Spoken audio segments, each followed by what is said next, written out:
Hey, good morning and welcome to Breakthrough Walls. I'm Ken Walls and I'm your host. And today, ladies and gentlemen, listen, I'm just going to say, share this out right now. Share it with all of your friends, your family, everybody you can get on here, because this is going to blow your mind today. Make sure you share this out and stay with us.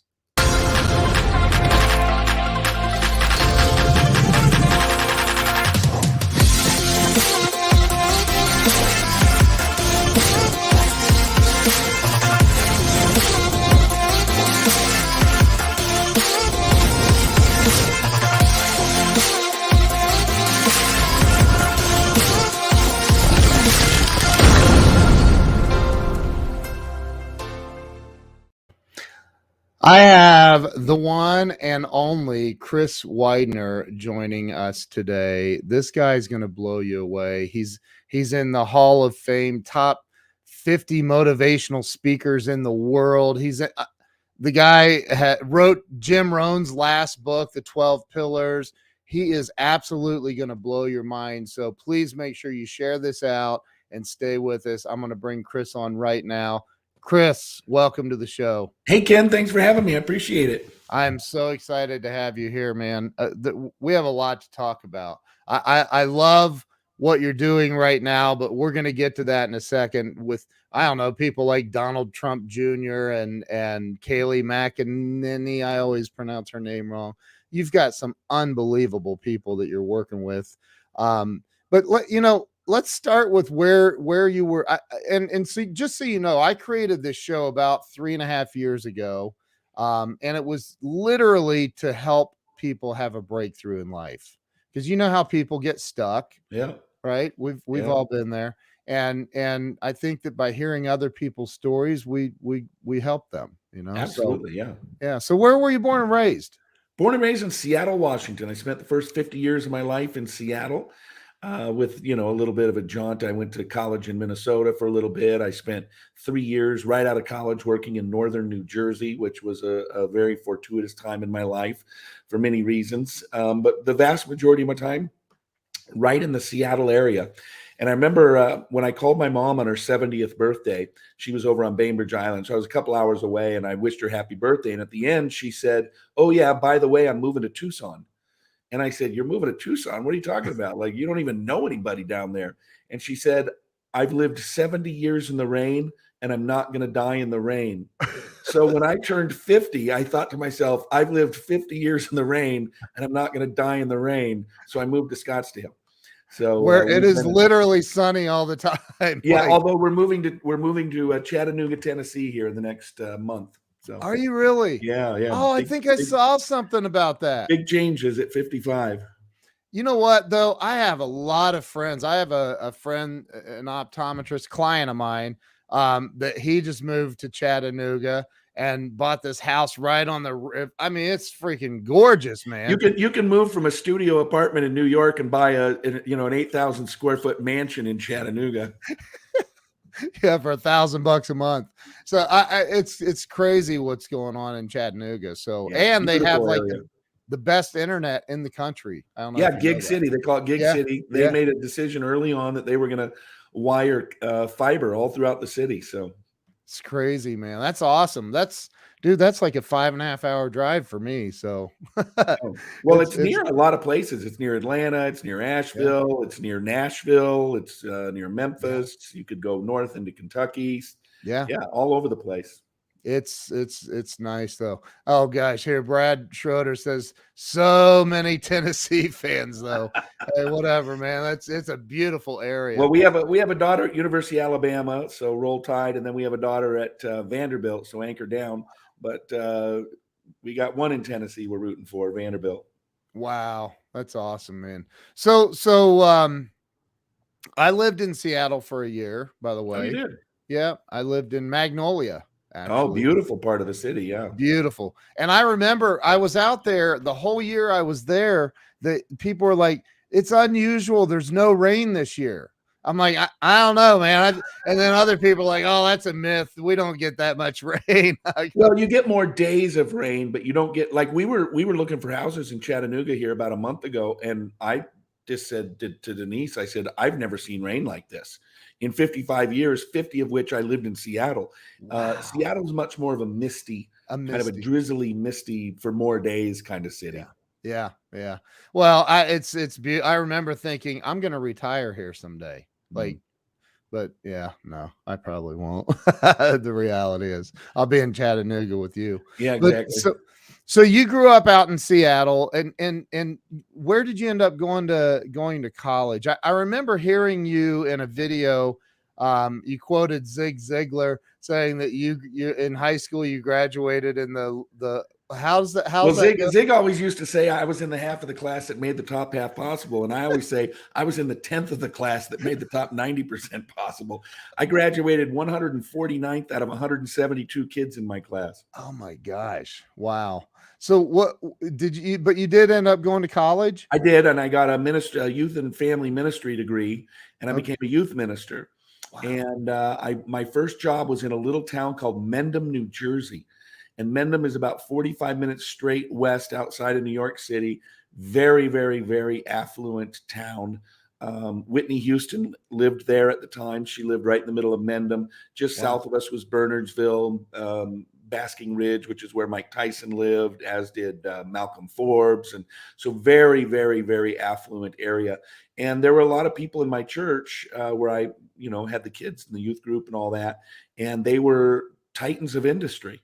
And they were serving on the church elder board, and then they were running Prudential and Exxon and Mars Candies and all these giant corporations. And, some of my first business mentors were the number 2 guy at Prudential, the number 1 guy, the president, CEO of Mars Candies. My gosh. Just great people that really invested in me as a young man. Wow. What kind of impact did that have on you? I mean, because I know you had mentioned, and maybe I'm not recalling exactly how you said it, but growing up and going through high school, I mean, if you're graduating in the bottom 10% of the class, that means there was some, what's the word, tumultuousness in. I was going to say drugs and alcohol, probably drugs and alcohol. Oh, yeah. I started drugs in the 5th or 6th grade. Smoked opium for the first time in the 8th grade. I lived in 28 homes and went to 11 different schools. My mom shipped me off to live with relatives twice, once in the 4th grade, once in the 9th grade. And so tumultuous was, that's an understatement. I was on the verge a lot at all times. I think the only thing that saved me, 2 things that saved me, both sports related. I was good at sports. I played quarterback in football, point guard in basketball, catcher, and then eventually second base in baseball.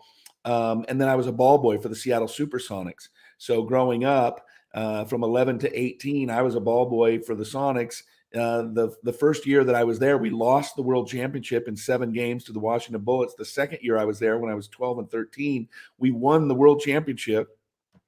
And at the age of 13, I was in a ticker tape parade through downtown Seattle with 500,000 people. And then I'm like, where do you go from here? Oh my God. How do you ever top the ticker tape parade with 500,000 people raining stuff down on you after winning an NBA championship? So where do you go? Well, I mean, it was a pretty fun day. I mean, if you think about it, I mean, I've had some great days, standing speaking to 25,000 people in an arena is pretty amazing. I think I'm the only person ever who has given a speech in Cairo, Egypt in the morning and Los Angeles in the evening, all on the same day. I've traveled all over the world to Singapore, China, Russia, Germany, Egypt twice, all over the United States. So it's been a crazy, fun life. So, and the ticker tape parade, how old were you? 15? I was 13. Yeah, it was June of 1979. We had just won the world championship in 5 games against the Washington Bullets. So you're 13 years old. I mean, that's a pretty big deal. It was a pretty big deal. In hindsight, you kind of go, my life topped out at 13. So you're either like, all right, we're going to crash and burn now, or we got to go up somehow from here. Yeah. Because you can't like how you can't flatline from there. Like that would just suck. So you Well, had no, to, I mean, I've had a great life. I've had a great yeah, career. I've met amazing people, yeah, both worked with people and just bumping into people. I was Zig Ziglar and I had a television show together. Jim Rohn and I, we spent the last 7 years of his life working together, and then I've just met people through all my speaking engagements, and now with the event that I'm putting on, I'm meeting all sorts of new people and all those kinds of things. And I'll tell you a funny story. We bumped into somebody once. We were in Mykonos, Greece, and my wife and I and our two girls, and we walked into this little bar. And by little bar, I mean there was like 5 tables, and it was overlooking the water, and it was us four. And our daughters always say, "Why do you guys talk to everybody?" And because we like to talk to people. So we sit yeah. down, and there's an older couple. They look like they were early 70s. And we get to talking, and the woman says to me, "What do you do for a living?" And I said, "I'm a writer." And she puts her hand on her husband's knee and says, "Oh, my husband is a writer as well," which is the understatement of the conversation. And I said, "Oh, really? Like, what do you mainly write?" And he said, "Well, I'm kind of a playwright. Mostly, I'm a playwright." Oh, okay. And then his wife says, "He's much too humble to tell you this, but have you ever heard of an EGOT?" And I said, "Yeah, EGOT, Emmy, Grammy, Oscar, Tony. There's very few people who've won all 4, Emmy, Grammy, Oscar, Tony." Yeah, yeah. And she says, "Well, the only one my husband hasn't won is the Tony." So I looked at him and I said, "So all you're left with is the ego." And he thought that was the funniest thing ever. So I said, "So, have you written anything I might have heard of, play I might have heard of?" And he said, "Mary Poppins." And I went, "What?" So then I'm talking to him, and I said, "What are you working on now?" Now, this was June of 2019. I said, "What are you working on now?" And he said, "Well, there's a movie being released in September based around a television show that I created." And I said, "Oh, well, what TV show did you create?" He said, "It's called Downton Abbey." And so we had been sitting there with Julian Fellows, who's Oh my, one of the greats, and then his wife, who's a member of the royal family. We found out she's the lady in waiting to the Duchess of Kent. And as we wow. walked out of the bar that day, Denise turned and looked at Caitlin and said, "That's why you talk to everybody, because you just never know who you're going to talk to and what you're going to Amen. experience." And so we talk to everybody. And I think it's actually one of the skill sets that I learned, moving so much. When my dad died when I was 4, so my mom went into flipping houses. And I don't know why she didn't flip in the same school district, but we moved around a lot. And I do think that's one of the skill sets that I learned. I can walk into almost any room and build rapport very quickly. And I Yeah. I wasn't purposely learning that as a first grader. I mean, I wasn't saying to myself, I'm going to learn a lifelong skill here on how to Right. build rapport. But it just happened. And it's been something that served me well the rest of my life. Well, and I mean, we talked before we went live. We have a lot of mutual friends, and Yeah. Tom and Julie and Cindy Ziegler are all dear Yep. friends of mine. Julie's a client. We built her website, but like, I think we may be cut from a very similar cloth. I have Probably. 19 years sober. I got sober 19 years ago because the the world's a better place as a Yeah. result. So Yeah. I can relate to a lot of what you're talking about. And one of the things that I talk a lot about, Chris, is and I normally wait to the end, but I'm going to ask you this now. What do you think? You've seen this thousands of times, maybe hundreds of thousands, but people that you see them and you're like, God, they got so much potential, so smart, so talented, but they're stuck. They can't get out of that $500 a week income level mindset and get to the 5 million or whatever. What do you think keeps people there, keeps them stuck? I have spent the last 3 or 4 years. I wish I could go back 30 years and study psychology a little bit more. But I've studied the last 3 years the concept of identity. And that is, who do we think we are? So if I say to you, who are you or what are you? Yeah. There's all sorts of labels that we could put ourselves on.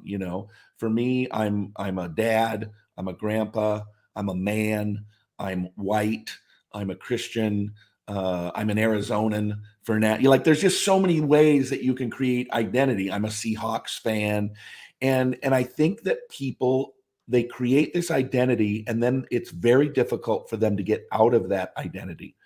And if that identity is wrapped up into negative behavior, as opposed to just something like, your skin color or the state you live in or your faith or something like that, it's wrapped up in something negative like, I'm fat or I'm poor. Or, our family's a blue collar family. Nobody goes to college in our family. That's your identity. And I'll tell you a funny story. I don't know if you know the name Tom Flick or not, but Tom was a Rose Bowl champion, University of Washington quarterback. He played in the NFL mostly as a backup for 10 or 12 years, but he's playing for the Redskins. And his very first game, he had never taken a snap in the NFL. And Joe Theismann went down with an injury, not the big one that we all know and associate with Joe Theismann, but an injury. And Tom went into the game, and he put his hands under the center's butt to take the snap. And Jack Lambert, they were playing the Pittsburgh Steelers, and Jack Lambert was one of the most beastly linebackers of NFL history, and he had no middle teeth. Yeah. And he came walking across the line back when you could used to be able to walk across the line as long as you got back over in time. He walked across the line, literally stuck his face right next to Tom's face and said, "Who are you?" And then walked back across the other side of the line. And Tom's like, that was my welcome to the NFL. Jack Lambert spitting in my face, yelling, "Who are you?" But he said after the game, when I was flying home on the team jet, I kept thinking to myself, who am I? Who am I? Am I a football player? Am I a quarterback? Am I a leader? Am I a man? Am I a Christian? Am I a businessman? Am I an athlete? And I think this whole concept of identity, it is it's like a thermostat. Your identity is like a thermostat. And this is the analogy I always use. If your thermostat is set at 70 and you open the door and it's 80 outside, your thermostat is going to say, we're not 70 anymore, but we are a 70 household. So I'm going to turn the air conditioning on and bring us back to 70. If you open the door and it's only 60 and the cool air starts coming in, the thermostat says, we're a 70 household. We got to make it 70. And it turns the heat back on. Yeah. And I think the same is true in our lives. If we say, I'm a poor person or I'm a blue collar person, then you could win the lottery for $5 million. And your brain says, uh-oh, we're not rich. We're poor. Got to get rid of the money.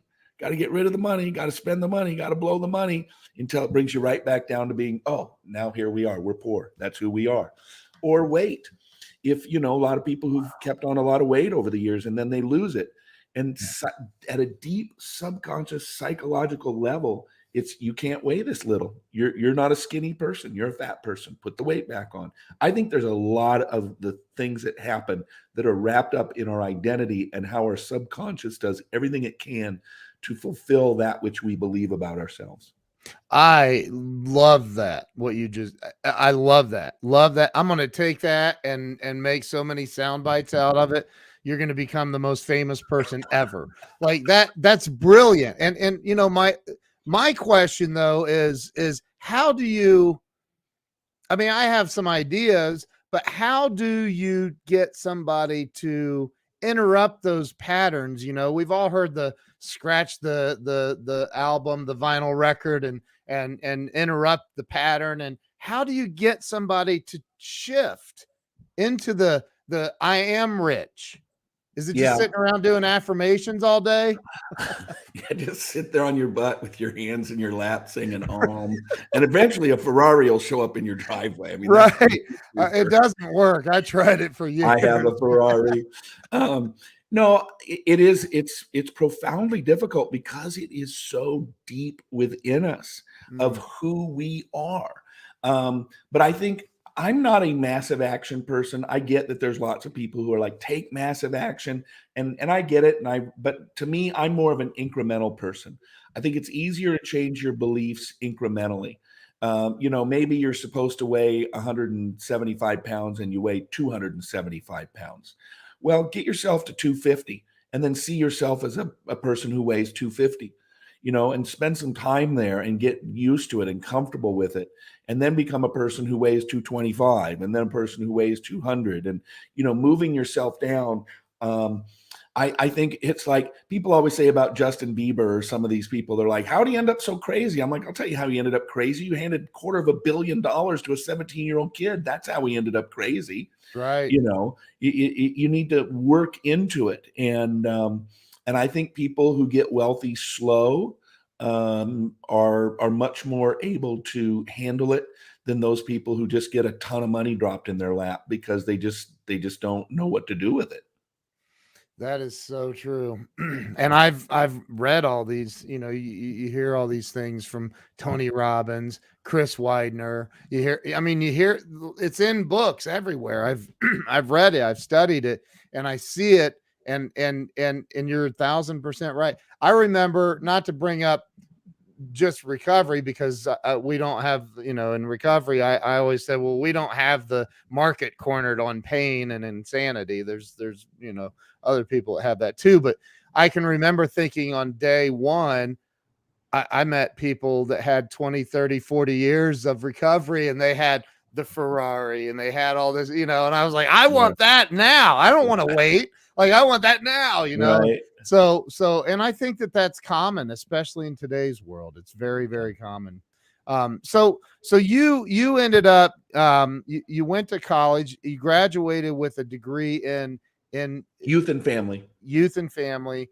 And you took that, and what did you do from there? You started building a career. I know you worked with Jim Rohn for the last 7 years of his life. And well, I kind of had two tracks going. So okay.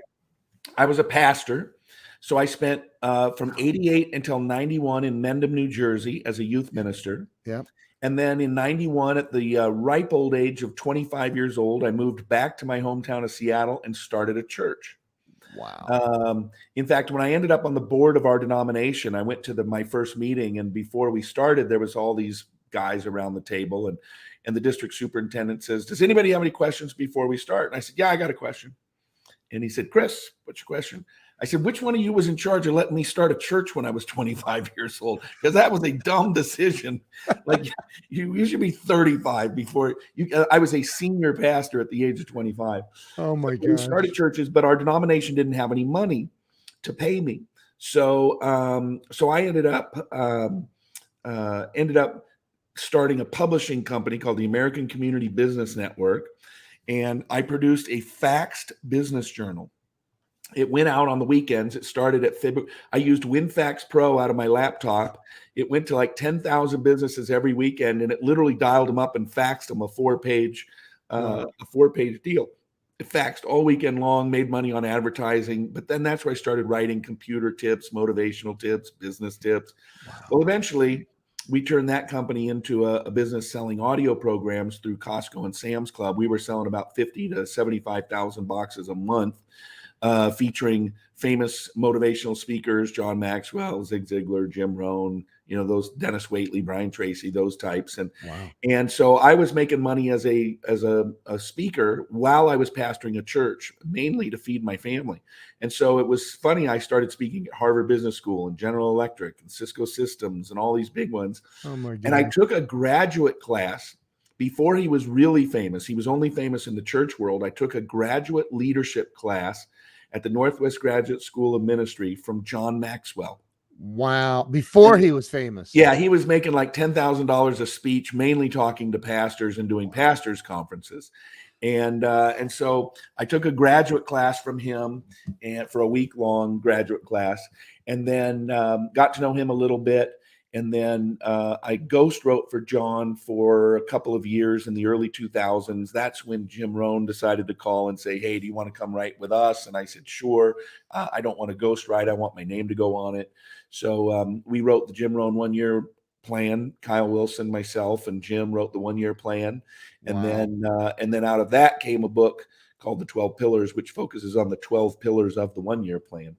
And that came on the heels of my biggest book that I ever did, called The Angel Inside, which was number 2 on the Wall Street Journal, number 7 on the New York Times, number 3 on all of Amazon for a week. The only books that beat me on Amazon that week were the pre-launch of Harry Potter and the Lost Book of J.R.R. Tolkien that his grandson found in his attic after he died. So I figure if you're going to be number 3 on Amazon, it may as well be to the greatest fiction series of Right. all time and one of the greatest, and the writer of the Lord of the Rings, I guess. Oh my gosh, that's So, unbelievable. So you I grabbed a piece of paper. I'm like, okay, don't lose that question. I lost it. Something you said triggered a question I had, and I lost it, but it'll come back, I'm sure. So you're going through, you're writing, you're doing all these things with I mean, dude, some of the greats. I mean, Jim Rohn, Zig Ziglar, you're doing all this stuff with some amazing people. How did you, I know what the question was. How did you overcome? Because you had to, I mean, you're graduating in the bottom of your class in high school. You went through all the troubles you talked about. How did you overcome the imposter syndrome? Yeah, it's kind of funny, Kyle Wilson, who was the president of Jim Rohn International, at one point in probably 2005, 2006, he said, "You need to write a book on influence." And I said, "Why?" And he said, "I don't know anybody like you. You pull your phone out, you've got billionaires, rock stars, professional athletes, hedge fund managers, and if you don't know, like literally, if you don't know somebody, you know somebody who knows that person." And so I had never really thought about that question. How did I go from this drug addicted, alcohol, crazed out high school kid who was nothing but trouble, 47 written referrals my sophomore year to the high school principal's office. And then how did I end up here? And I'd never really thought about it. I just really had never thought about it. And I think it's interesting, the imposter syndrome.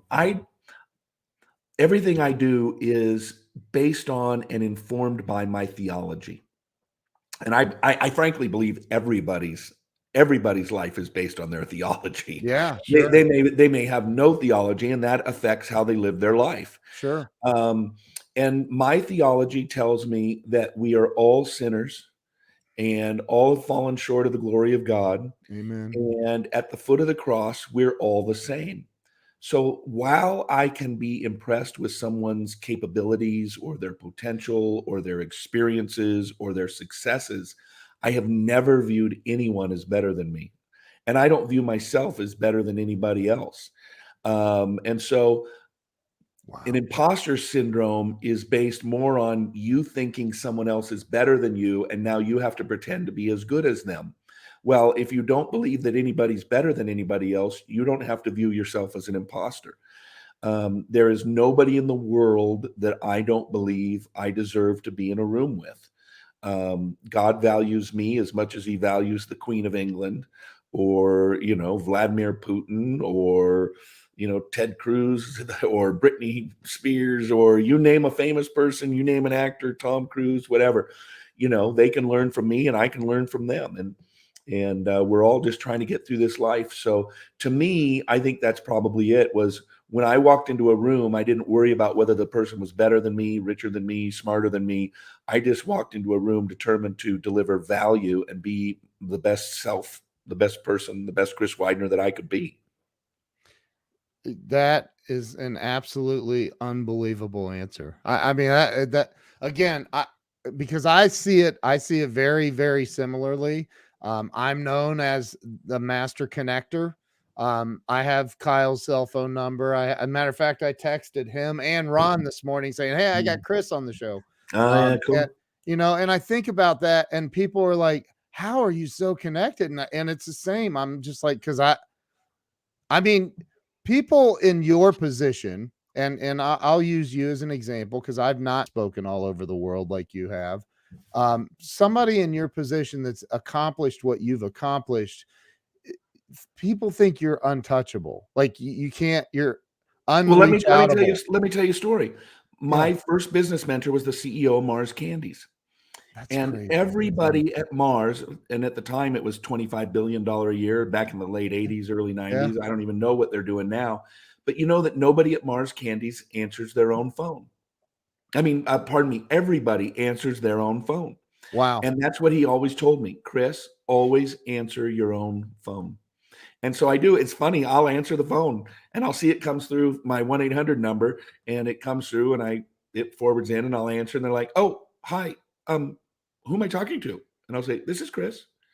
And they say, You answer your own phone?" And I answer my own phone. What do you want to talk about? And I always love the surprise when people say, I'm actually talking to you. Yeah. What do you want to talk about? Let's talk. That's why It's amazing. I have a phone. But see, a lot of people, most people, not a lot, most people will not try to reach out to you. I remember, you know, Bob Berg, right? Oh, I love Bob. Yeah. Bob's amazing. He might be the nicest guy in the world. He probably is. I know. So I remember reading his book, The Go-Giver, and there was a phone number in the back or somewhere. And I looked him up and I was like, I want to work on Bob's website. I want to help him. So I call him. I call this number I found, and he freaking answered the phone. I'll never forget. I go, is this Bob? Because I had seen some videos, and it sure is. Who's calling? And it was crazy. So now I'm not encouraging everybody to reach a cold call Chris Widener today. I've given my phone number out. I think the biggest audience I ever did it was in Garland, Texas. There were 7,000 people. I gave my cell phone number out. Oh my and I said, if I can ever help you. But you know what I've really realized? Most people are never going to bother you like that. Never. And I've been very open with it. But, you know, people know that, especially in this day and age, if they call you up and they're just harassing you, you just block their number. Right. So it's not going to benefit them anyway. Right. You know? That's true. But most people, my point is, most people are not going to reach out. Most people are not going to call. It's crazy. No. And so I think the differentiator is like, just stop caring about what everybody else is going to think. And I mean, I asked you to be on the show, and I was like, why haven't I ever asked you to be on the show? Like, it's crazy. I was thinking the same thing, Ken. Why have you never? I know, but you know, so over the last, we'll just say year and a half, and I want to kind of move into what you're doing now, because now you're working with. Is this where you want to destroy half your audience when we start talking about what Widener's doing now? Oh no, hey, people need to share this out, because this is I think this has been great. This is about to reach a different level. So now you've gone past the, you know, working with some of the most amazing motivational and inspirational speakers in the world, to holy crap, dude, you're sharing the stage with Donald Trump Jr., Kayleigh McEnany, I can't name them all. Sousa, we had Dinesh in our last event. It's crazy. Sheriff David Clark, Dan Bongino. Our next event, we have Dinesh and Don Jr. and Kayleigh McEnany. We have Judge Janine Pirro, who I'm looking forward to meeting for the first time. And yeah, so we're very excited about it. Amazing. And who's the one girl? Candace Owens. I love Candace. Candace is, you know, she just had a baby, so she's not doing as much traveling. She's going to be with us live via satellite. She will not be at the place, but live via satellite.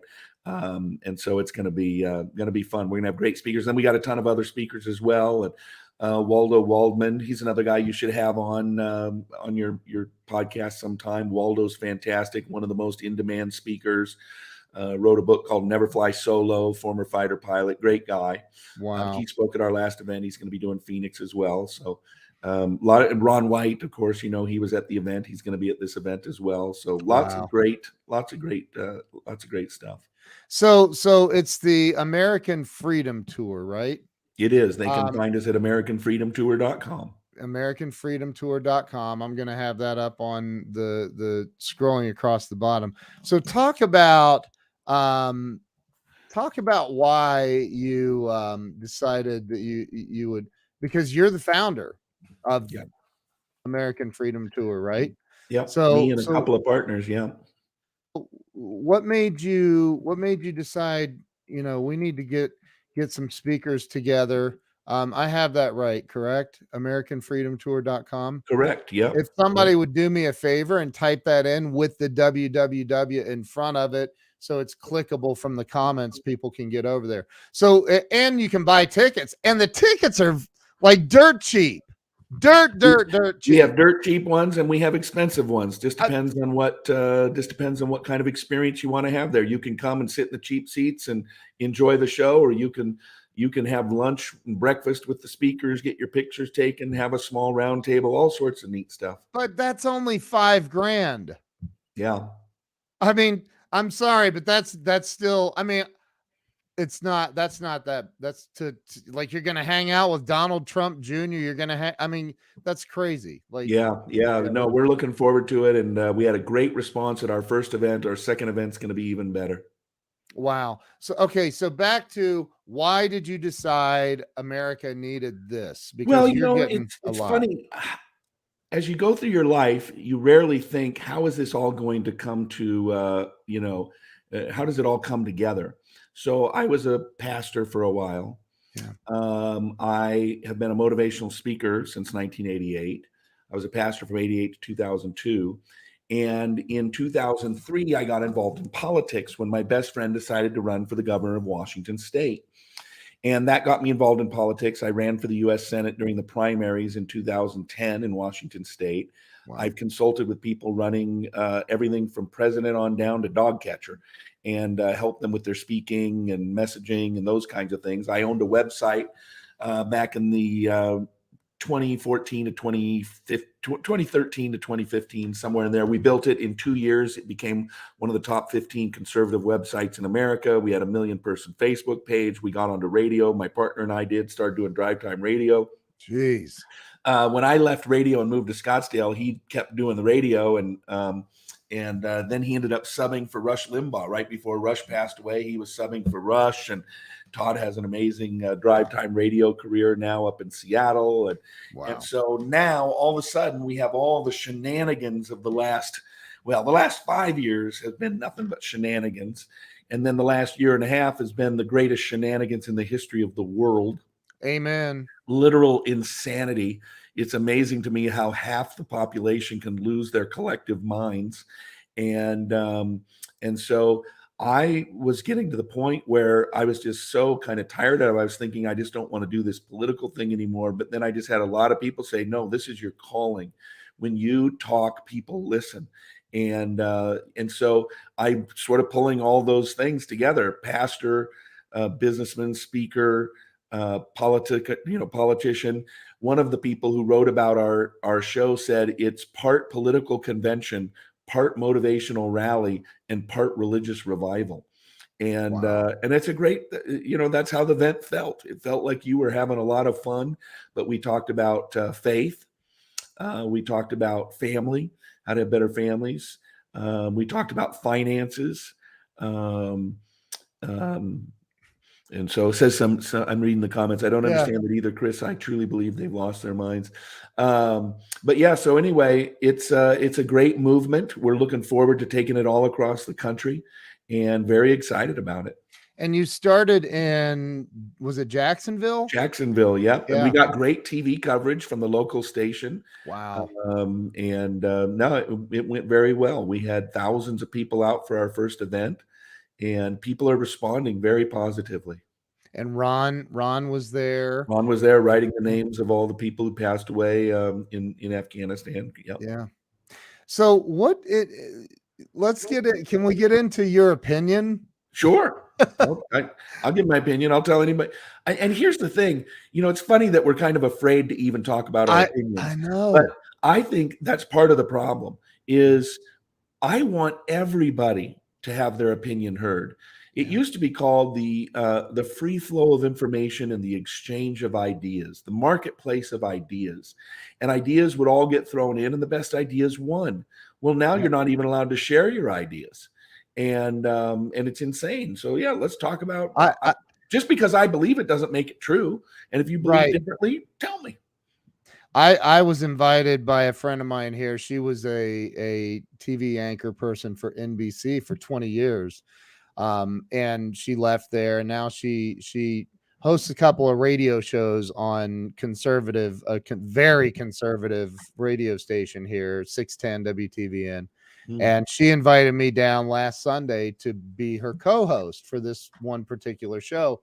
Oh. And we were talking about this on air, that back in the day, the news was the person reporting the news, the reporter, their opinion wasn't included. It wasn't part of it. Dan Rather didn't get, Walter Cronkite, they didn't give their opinion.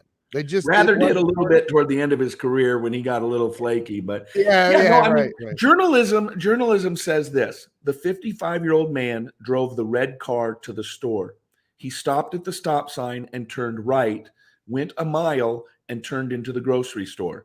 That's a reporter. I told you what he did. Yeah. What we see now, or that's a journalist, what we see now is the really old bad man got into a junky car and drove too fast and didn't stop at the stoplight because he's a bad guy. And then, it's all this commentary in order to let their bias filter through. And we need real journalists. Here's what the person said. What do you think of that? Tell them. But don't you think that, I mean, look, I've got some deep opinions about all this. Don't you think that the globalist agenda is what's, like, we'll just say it, CNN. I'm going to throw it out there. The Clinton News Network. So CNN is controlling what the journalists report. They're not allowing them to be unbiased. They're saying we have a gal here in Arizona. She was 25 years as a news anchor here. Carrie Lake is her name. Karilake. Carrie Lake. And in the middle of the pandemic, or at the beginning of the pandemic, they were telling her, say this. And she's like, that's not true. And they're like, we don't care. Say it anyway. Right. And it took her about 5 of those times to say, I'm not going to be turned into a liar to culminate my career. So she quit. Now she's the lead candidate for governor next time around. So there's about a 90% chance she's going to be the next governor of the state of Arizona. But you're seeing all of these whistleblowers come out and say, I can't do this anymore. I like Carrie Lake and other people. Like, what is your opinion about what's really going on? I've heard, I've watched documentaries about the cabal. I've watched, all these different things. What is your opinion about what is truly happening? I think that Obama is still in charge. I think it's obvious. He's got Susan Rice embedded into the deal. She does all of his bidding. He even said, I wish that I could have a third term, but only with somebody who had a mic in their ear and I could tell them what to say and do. Yeah. Everything that's happening is based on what he wants to have happen. He's the de facto leader of the party. He's the biggest fundraiser. He's the biggest leader. He's still relatively young. But the left hates America. Or America as it was and as it is. They believe that we are by nature an evil country that has hurt people and harmed people and enslaved people and stolen from people. And therefore we are bad. And primarily it's white people, white Europeans who came to the US and stole from the Indians and enslaved African Americans, and therefore we need to be destroyed, and we shouldn't be able to enjoy the wealth that we have because it was all stolen wealth, and therefore it needs to be redistributed. We need to be taken down a few notches. We shouldn't be the world's superpower because we're evil. We should, have mutually assured destruction with, as many other countries as possible. Wow. There is an anti-Judeo-Christian push toward traditional religious values, which doesn't equate into any sort of pushback against Islam. It's funny to me where you might have, for example, American Christians who say homosexuality is a sin, but they don't care if two homosexuals want to live together and get married or whatever. They're like, here's my belief. It's a sin, but go do what you want. It's America, whatever. But they'll hate the Christians for saying it's a sin, but they support Islam, where in Islamic countries, they'll take a homosexual and throw him off a building or light him on fire or shoot him through the head or, whatever. It's just very, very interesting times we live in. And I think the globalists for 50 or 60 years have stripped God out of schools. They've tried to strip God out of the social square. And it was all planned starting in the 50s and 60s. There's a great book written called Slouching Towards Gomorrah by Robert Bork. You probably remember Robert Bork as the guy that they were trying to put on the Supreme Court, and they destroyed him and they borked him. It's now a Yeah. verb. But he wrote a book about how it was all planned. Yeah. And he wrote it in the late 90s, 30 years into the plan. And now 20 something years later, the plan is culminating. And we don't have people that understand history. We don't have Right. people that understand faith. And so they're just going along with everything. So with the American Freedom Tour, I mean, you started in Jacksonville. You've got this next month. You're doing you're in Phoenix. Phoenix, Arizona. Yep. Phoenix. And where are you going from there? Do you have any other cities? We have a few cities up our sleeve for the Okay. first quarter. You can imagine we're probably not going to Boston or Seattle or Los Angeles or San Francisco. Your hometown? You're not going to your hometown? No, we're going to stay in the places where there's a little bit of freedom still, and we'll get some cover from the governors or the heads of the counties or whatever. So, probably see us in the Oklahomas of the world and the Texases of the world and the Floridas of the world. And that's my buddy Doug Wing. He knows the governor of Utah. He lives in Arizona with you down there, but his dad is the founder of the Little Giant Ladder Company, so he knows everybody. And maybe they can get you into Utah. Yeah. It's very conservative. But I think and I'm gonna just ask you this. I want to ask you this question. I think that Trump won. I believe that. What do you think? I think he probably did. I think that there is so much stuff that I've seen that are just shenanigans from too many people who are liberals, but are speaking out of their science. Guys like the Princeton statistics professor, who at the time, and I'm sure the numbers got even bigger, but at one point during all the analysis, they pulled what's called single vote ballots. And a single vote ballot is where somebody comes in, they don't care who else they're voting for. They're going to vote for their senator because they like their senator. They're going to vote for one presidential candidate because, and they don't care about who the judges are, or who the sheriff is. They just one candidate. Yeah. Well, at one point, there had been about 97,000 one vote ballots cast in the state of Florida. Something like 800 of them were for Donald Trump. And something like 96,200 of them were for Joe Biden. Mm-hmm. And this statistics professor just said, that is just statistically impossible.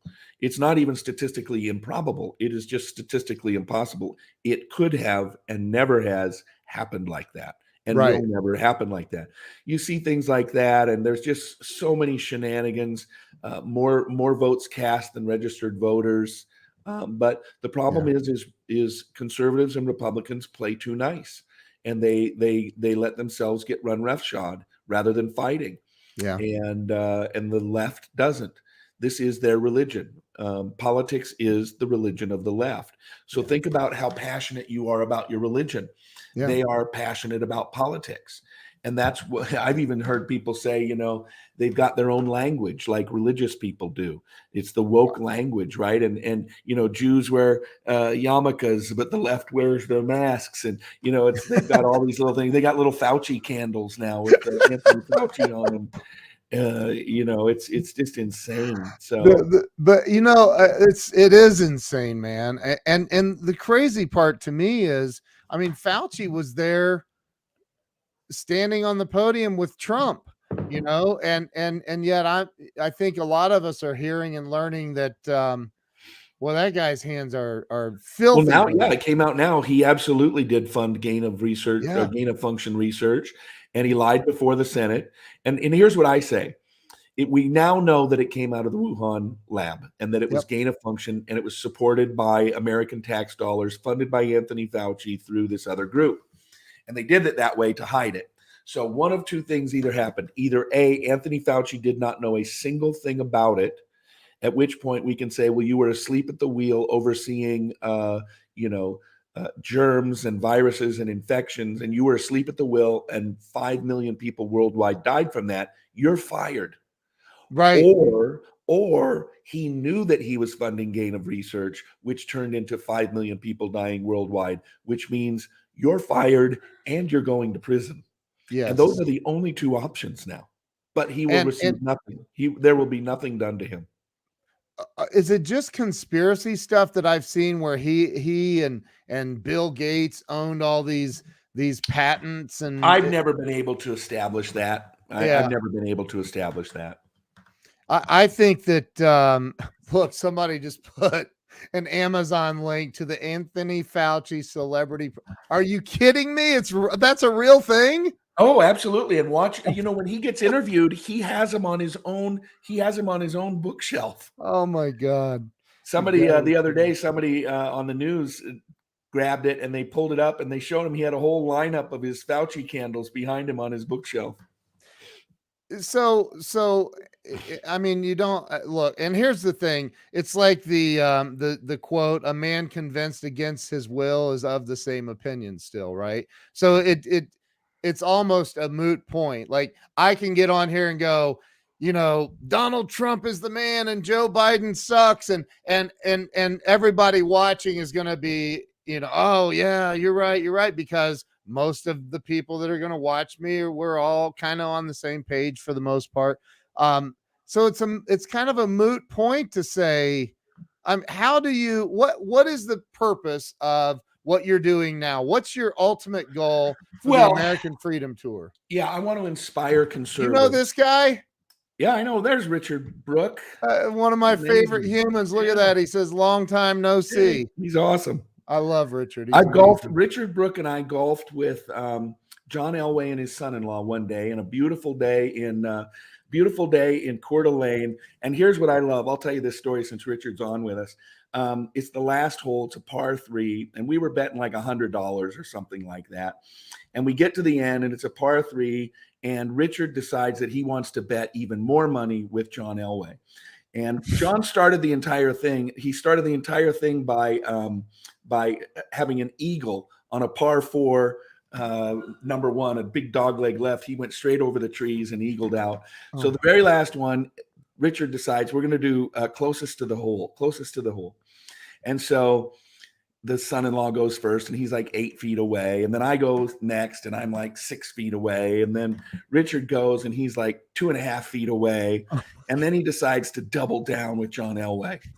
and I said, Richard, first of all, $100 means nothing to John. Right. And second of all, he's the greatest clutch athlete in the history of the world. This is not pressure to him. You literally just handed him more money from us. And sure enough, he landed his ball about that far from the hole, and we forked over an extra $100. Oh my there he is. Richard says, true story. But that was funny. Oh my gosh. Anyway, no, getting back to the Donald Trump thing, we lost, we didn't gain power is probably what we should say. Right. And the reality is that in 2022, we are going to destroy the House and Senate. We're going to win the House back by a large margin. The Senate, we're going to have probably 4 seats at least. That way we can at least keep them in check. And then hopefully the state legislators do their jobs in places like Pennsylvania. The U.S. Constitution says that it is the state's right to do the time, manner, and function. I think it is time, manner, and function of the elections. They are not set by federal law. They are set by each individual state. So they can say, hey, it's a state holiday, we're taking the day off. They can say, we're going to let you vote for 3 days. They can say, we're going to do all mail-in like Washington State does. Each state can make their own laws. That's constitutional.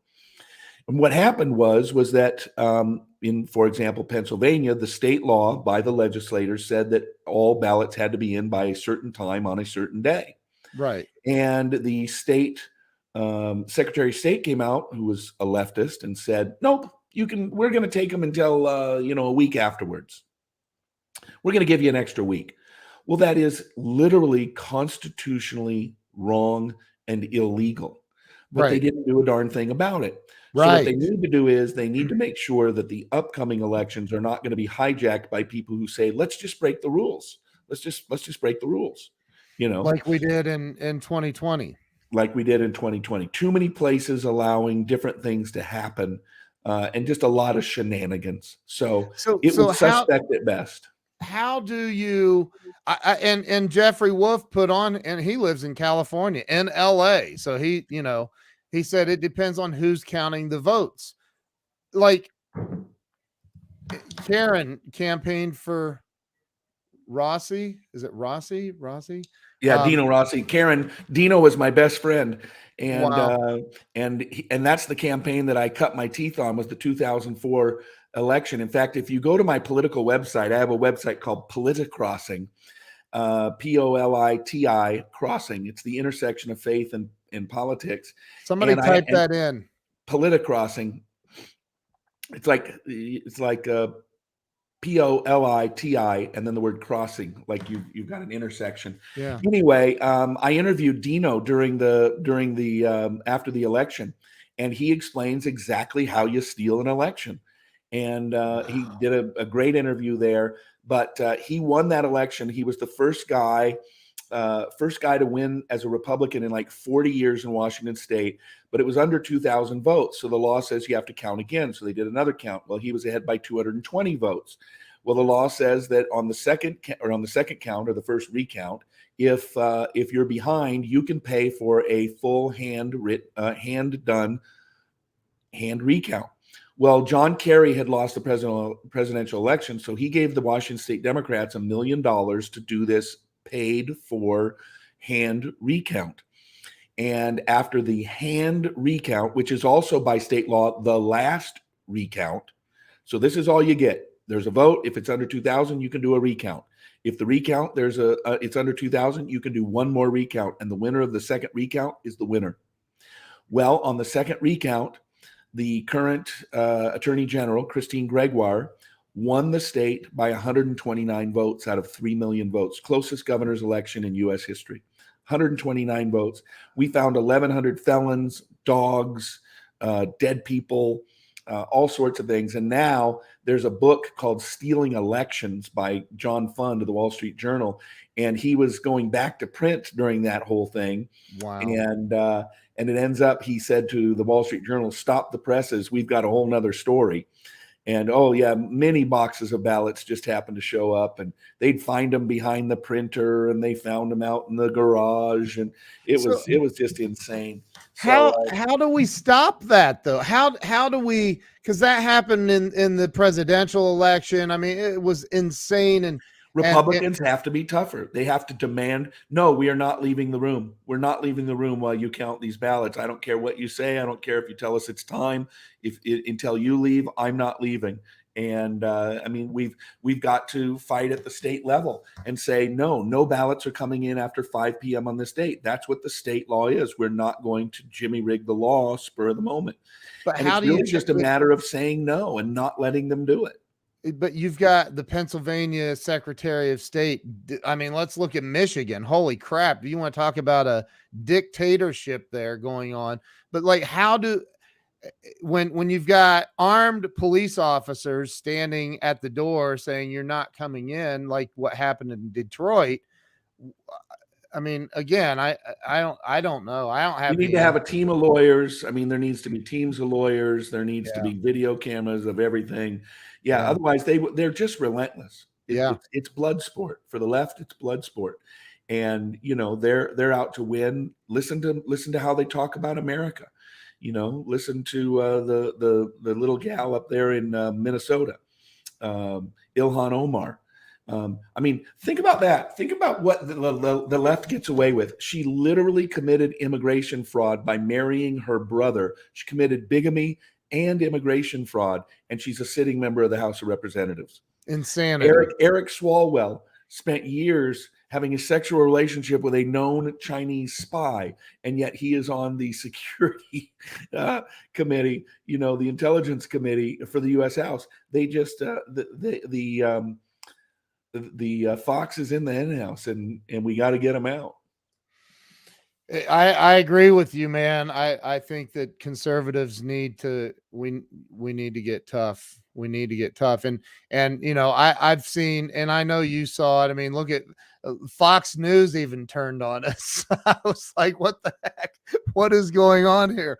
But, you know, so I think what you're doing, the American Freedom Tour, where you're bringing together the top conservatives in the entire nation. I mean, dude, Donald Trump Jr. is that's just, and he's a great guy, by the way. Yeah. I got to know him a little bit, and he is literally one of the most humble guys I've ever met. Like he shows up and he's like, hey, tell me what you need me to do. Really, really impressive when you meet people who everybody else trashes all the time.